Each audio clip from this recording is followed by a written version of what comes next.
Folks, our first on-demand workshop, How to Become a Coffee Consultant, is now available for you to learn at your own pace for just €50, and it comes with a certificate upon completion. Go to mapitforward.coffee/workshops or click the link in the show notes for more details. Support this podcast by supporting our sponsors. Welcome to the Daily Coffee Pro by Map It Forward, friends. I'm your host, Lee Safar, and this is episode 4 of a 5-part series. And we're talking about business models in specialty coffee and if they're profitable. And we have David from David. We were just talking about a David, which is why I said David. No, we have Martin from Mayorga Coffee. We are today going to talk about leadership. And I kind of just want to ask you the question and just let you talk, because I'm fascinated about the way that you have spoken to me off air about leadership. But what is leadership for you in the way that you run your businesses, and what's important about it? I think leadership is really twofold. Number one, a leader is somebody that people want to follow, right? So it's not about control. It's not about dominate. It's about, I need to be somebody that other people look at and say, I want to be like him. I want to do what he does, right? And it can really present itself in unhealthy ways too, right? You can be a leader who has 18 sports cars and a private jet. Right. People say, I want to. So then the secondary part is, I think a leader has to understand that they're there as a provider, whether it be of opportunity, of, you have to then create something. You have to create something that will then be a vehicle for people then to feel that there's something beneficial to them, for them to grow, for them to evolve. So you have to carve that path too and create those opportunities. And you're really the one out there. It's like, I remember when I was younger, I played this video game where, it's one of these map games where you get the little civilization, you start by, chopping trees, whatever, and the map is black. But then you have the sentry, the guy on the horse that goes out. That's the leader. You go out into the darkness and you put light in the darkness and you create the path and you create the opportunity, but you have to do it in a way where you then are somebody that people want to follow into that darkness, which maybe you've illuminated a little bit, but you can't fully illuminate that darkness until everybody's in, and so there's risk taking, there's, being the one that is willing to fight the fights that need to be fought, is willing to say the things that maybe people don't want to hear, but need to hear. But doing it so in a way that's human. And I think one of the things that we forget too is like being a human with emotions and, in a empathy. Managed way where you're not going to, exactly. I think you have to care about people. But yeah, it's really, it's a comprehensive thing, but it's basically somebody that people want to follow and somebody that's willing to go out there and carve paths and put a little light into some dark areas that could be the next opportunity for the company and the individuals. I think that's critical. What's the relationship between strength and vulnerability as a leader? I think vulnerability is strength. I think if you're, as a dad, there's a lot of parallels into, being a business leader and being a parent. But if you think being the tough kind of like surface, and there's moments when that's necessary, right?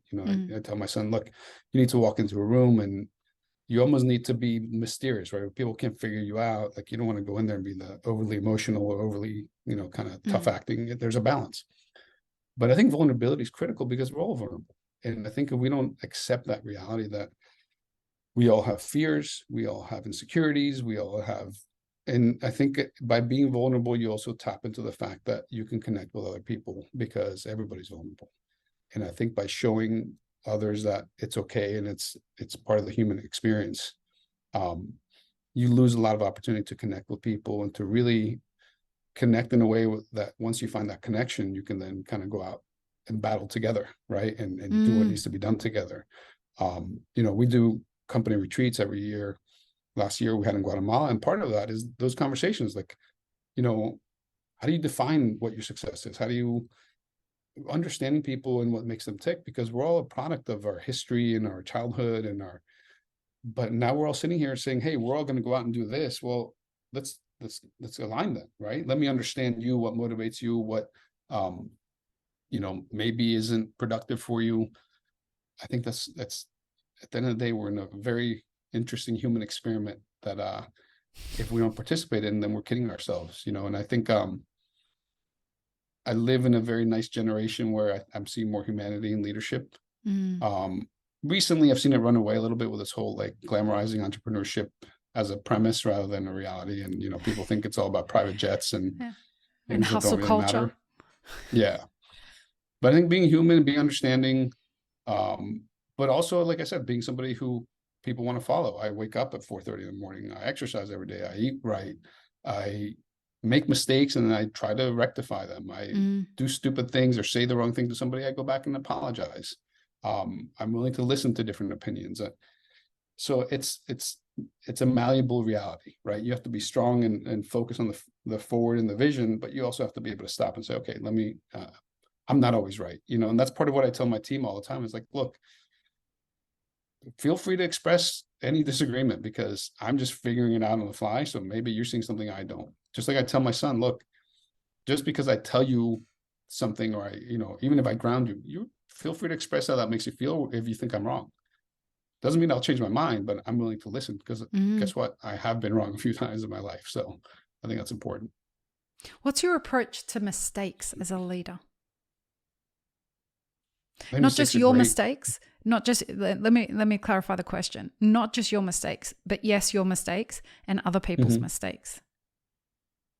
Look, if you're not making mistakes, you're not trying, right? And I think for me, effort and execution and impact and you're not going to go out in the world and change anything or grow something of value or do something meaningful without tripping up here and there.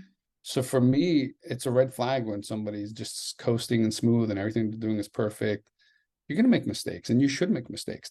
The more important thing is how you react to that mistake. Are you learning from it? Are you improving? Are you evolving? Are you rectifying? Are you apologizing? Or it's that reaction to the mistake that's more critical than anything. And frankly, I think mistakes are a necessary and actually beautiful opportunity for people to grow, which is another element that I fully believe in, which is growth. If you're not focused on growing individually, then it's a problem for a company because companies have to grow. The old saying, grow or die. I mean, that's the reality of a business. You have to grow. And it's not just financial growth. Sometimes you have to grow in strategy and marketing and, open-mindedness of thinking of, maybe I thought this was going to be the way the business goes, but it's really going to go this way and I need to grow and evolve into it. I think growth is, and I'm pretty obsessed with growth. And, even my son asked me, he's like, at your age, why do you still, because my son with sees your me age things, really. Well, my son's 17. At 17, okay. What did you think of a 50-year-old, right?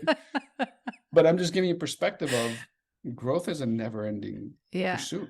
100%. At all ages. And I told my son, look, when I'm 85, I'm going to look to grow and evolve. Continuously. This is all the first thing I told him. I've never been a CEO of a company this size. I've never led a team this big. I've never dealt with a level of clients. This is all new to me. Every day I wake up, it's like, okay, because you're growing. Figure this out today. Exactly. Because the business is growing. It's getting bigger. And the ecosystem outside of the business has an influence on the way that the business is going to respond. And that means that you have to continue to grow and adapt to that as well. Exactly. And I think part of that leadership is important to then be one of the things. I think the only hobby I have is I love fishing and I love actually like running a boat and like being the captain. And there's a lot of parallel to it because, if you're even flying an airplane or if you're sinking or there's a problem, you're not going to get on the intercom and be like, oh my God. And you have to maintain your cool. You have to say, okay, let me assess. Let me figure this out. Let me make sure everybody's comfortable and safe. And it's a pretty good parallel to being, a leader in a business where good or bad or, major or minor issues, you still have to be who you are and show that like people literally look at you. I'm a nervous flyer. I fly all the time, but I'm a nervous flyer. When turbulence gets bad, what do? I look at the flight attendants. If they look nervous, I get really nervous. And so for me, that's what business is. That's what parenting is. That's what leadership is. People look at you and they're going to look at you with more of a microscope when things are hard. And if you don't have your shit together emotionally, mentally, physically, and you're going to fall apart too. And that's not very good leadership. Not at all. Tell me what role empathy plays in all of that. I think it's completely necessary if you want to lead people to be their best. I have a philosophy, and I've always had it, where if people can't be their whole self in your business, you're not going to get the best out of them. and they're not going to bring the best into your business, and they're not going to feel the best.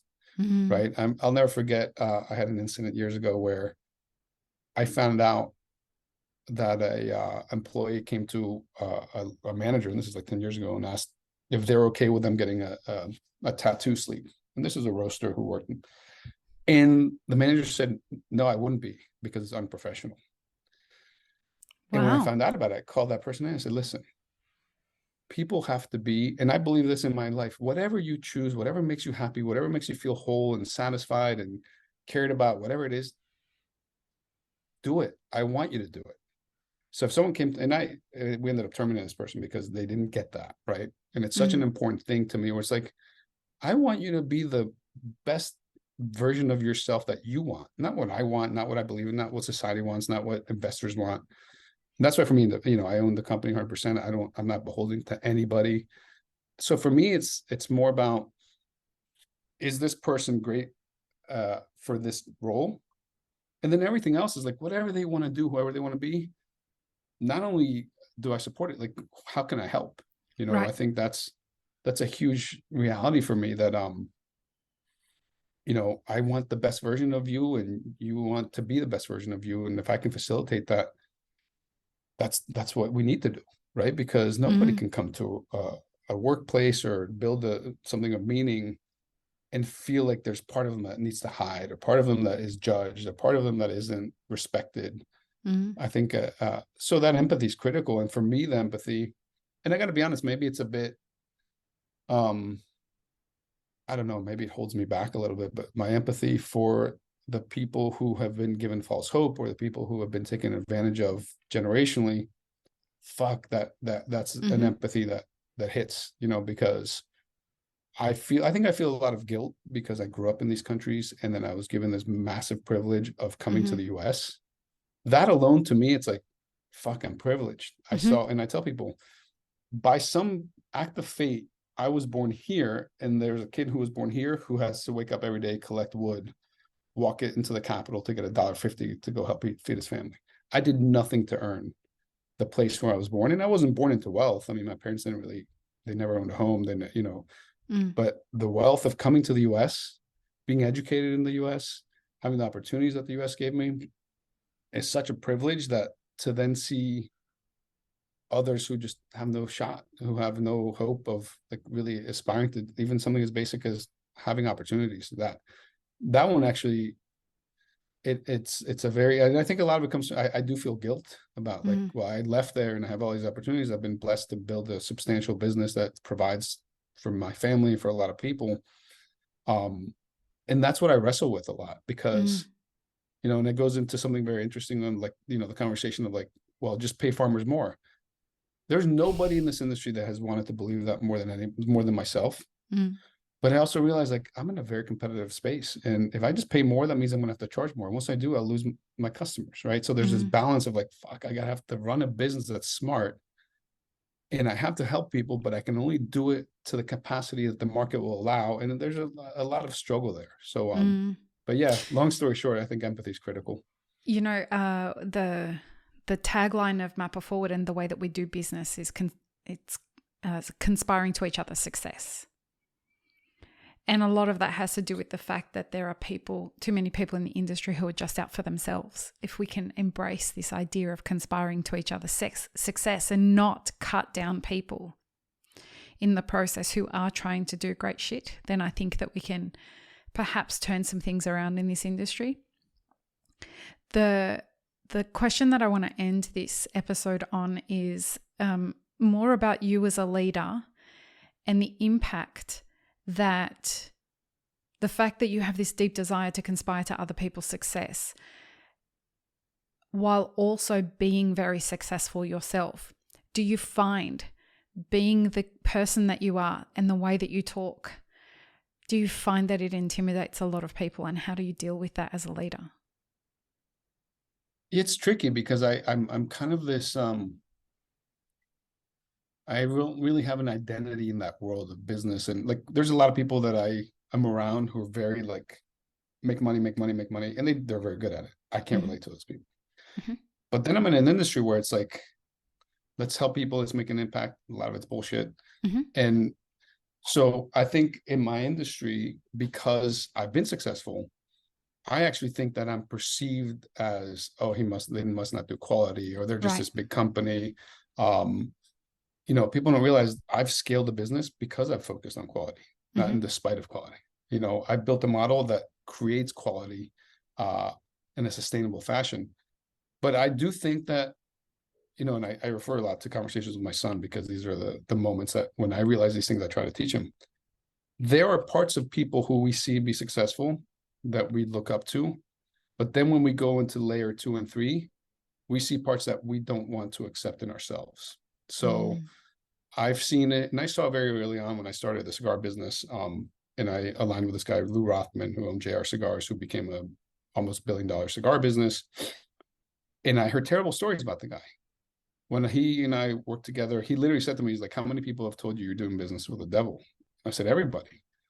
And he said, and this was such a great mentor to me. He said, listen, when you achieve what I've achieved, people don't like to see that you're a normal person, because it then tells them that they could do it. So they'll say things like, well, he's only successful because he screws people over. He's only successful because of this, because of that. They're not willing to say he's successful because he wakes up at 4 a.m, because he is willing to work an 18-hour day when needed, because he's willing to not take a paycheck for 3 months because his staff needs to be paid.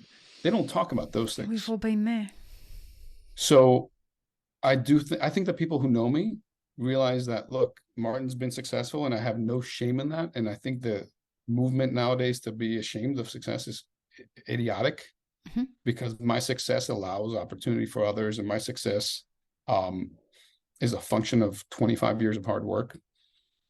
I don't really know. I know the industry doesn't really respect me and want to put me on a pedestal, and I'm not looking for a pedestal. I think I say a lot of things that make people uncomfortable, and I think I represent things that make people uncomfortable, right? I'm a hard-charging person. I work hard. I'm very honest with people. I tell my friends, I care about you when I say the things to you that you don't want to hear, because that's how we all have to grow. That's how we all have to evolve. When I look in the mirror, I'm like, oh, my love handles are getting big. I got to stop it. That's the reality we have to face. And one of the greatest books I read, or at least quotes, was I think it was a book, 1776, and it talks about George Washington, and it talks about the reason he was a great leader and a great general was not because he won. He actually lost a lot of battles and retreated a lot, but what made him be successful in the long term was he had the ability to see the reality of the situation. Right. So if he was in a battle and he said, I'm losing all these men, if I keep pushing forward, I'm going to lose all my men, we're all going to get killed. He had no problem retreating and saying, okay, the reality was we were losing. Let me assess why we were losing and then go back to it. And I think that's kind of the reality of growth and success, which is you can deal within, the real world, and you can have real world conversations. And the problem is it's not very popular, when you can tell people, look, you're not profitable. Are you running a business or are you running a hobby? How long will this last? Here's how you get profitable. And it's not going to be by waking up at 10 in the morning and going to brunch. So if you want this, this is what it takes. And frankly, to me, that's a place of love that says that to people. Yeah. And my staff will tell you, respectfully and with love, I will say things to you that you need to hear, because I want you to be better. And I see things in you that you may not see in yourself. And I want you to see those things in yourself, but I want you to push yourself to get there. So, frankly, I don't know how I'm received in the industry. I don't care. And I don't want to be recognized by the industry. I'll be honest with you. I just started doing podcasts with industry people. I think you're my second or third. Because at this point in my career, I just think people need to hear reality of the industry and of the trade. And we need to talk about and call out the bullshit of people who buy coffee from wealthy farmers, but then use the poor farmers, struggles as marketing. We need to talk about the fact that in 25 years that I've been in the industry, poor farmers are poor, and new farmers have emerged that are based on foreign investments, that are from wealthy families, and they've actually overstepped the poor farmers, but everybody's talking about the poor farmers and they're getting crumbs. So, I don't even know what the question was, but that was... You answered it perfectly. Our final episode, folks, is on sustainable profitability in specialty coffee. I'm sure, Martin, you have no opinions about this and no wisdom about none at all, right? So join us for the last episode, folks. Unfortunately, this series is going to end. Peace, love, and peanut butter. Have an amazing rest of your day. Thanks for tuning in, friends. There are 2 ways you can support this podcast. Firstly, become a paid member of our YouTube channel. Secondly, you can join our Patreon for as little as $3 a month. Don't forget to subscribe and like this video before you leave, and check the show notes for more information. Now, this is what you should check out next.